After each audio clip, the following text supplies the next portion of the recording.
A key determinant of an organization's effectiveness is the people it employs. This applies, of course, to the government, and most countries use a rigorous process to select public sector workers. At the same time, virtually every country also allows politicians to exercise some discretion in hiring. On the one hand, this expedites the process for individuals who are known to be motivated and who can be expected to perform well. On the other, it raises concerns of patronage. Politicians may use public sector jobs to reward their political supporters. This paper uses administrative data from Brazil to assess whether discretion in public employment is used as a patronage tool, and what the consequences are for who works in government. The authors focus on the municipal electoral system over the 1997 to 2014 period. Municipalities in Brazil are governed by a mayor and a council of local legislators, all of whom are elected every 4 years. The municipal level of government employs the largest share of public sector employees and includes bureaucratic positions, such as managers and assistants in public agencies, as well as frontline providers, such as teachers and community health workers. Selection for most jobs is based on objective criteria, including a civil service exam, but exemptions do allow some discretion in hiring. Thus, the authors investigate whether politically connected individuals, that is, those connected to the winning party in a municipal election, have easier access to public sector jobs. They consider 2 types of political connections. The first are candidates who run for a seat on the Council of Local Legislators and who belong to any party in the winning mayor's electoral coalition. The second are political donors who contributed to any party in that coalition.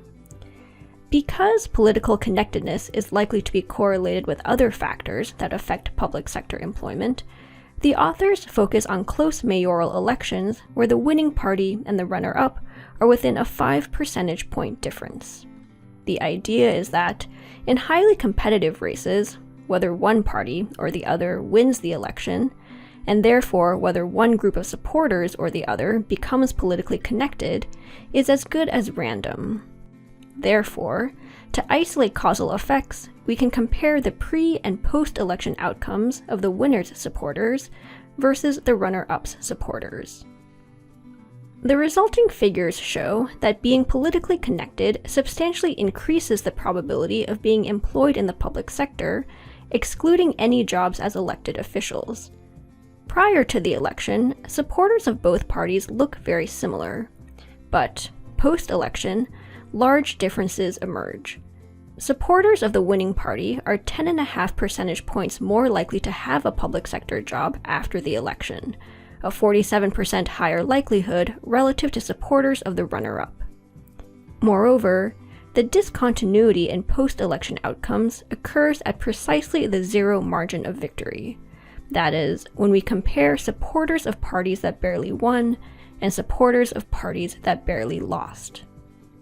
While these results indicate that political connections are a key determinant of public sector employment, patronage is only one possible explanation. It is also possible that ideologically like-minded individuals are simply more likely to apply for or to obtain a job under the new party, or that the party is better able to screen for effective hires among its supporters because it has more information on this group. But while plausible in theory, several pieces of evidence are inconsistent with the ideology and screening mechanisms. First, supporters who recently switched their party alliance receive the same preferential treatment as do long-time party loyalists. Moreover, supporters only experience increased access in the specific municipality where they provided political support, and not in neighboring areas where the same party is in power. Both suggest that shared ideology is not a primary driver of the results. Second, politically connected individuals have public sector careers that are tightly linked to the party that hired them. Relative to supporters whose party loses elections at both year 0 and year 4, Supporters of the winning party at year zero have a higher probability of public sector employment, but this only persists beyond year 4 if their party wins again. This suggests that better screening is unlikely to explain the results. Several patterns, however, are consistent with patronage.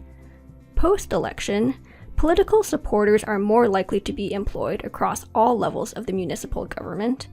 The effects are mostly driven by jobs over which the mayor has discretion in hiring, and there is a positive relationship between the extent of preferential treatment and the amount of political support provided. Those who provided the most support receive the most access. How does patronage affect the composition of the public workforce? If political support, rather than competence, determines hiring decisions, this may lower worker quality. And, indeed, the authors find that when measured along 3 dimensions of ability, the least competent supporters of the party in power are the most likely to benefit from their political connection. Thus, this paper finds that political connections are a key determinant of public sector employment in this setting, that patronage is an important factor behind these effects, and that political considerations lead to the selection of less competent individuals. Importantly, the authors note that Brazil is considered a prime example of a professionalized and meritocratic civil service system. This suggests that the dynamics found here likely exist in even stronger forms in other countries. To read more on this topic, you can check out the paper's references to other related work. This includes research on incentives and the selection of public sector workers, factors affecting how bureaucracies function, and finally, other work on political connections and public sector employment in Brazil.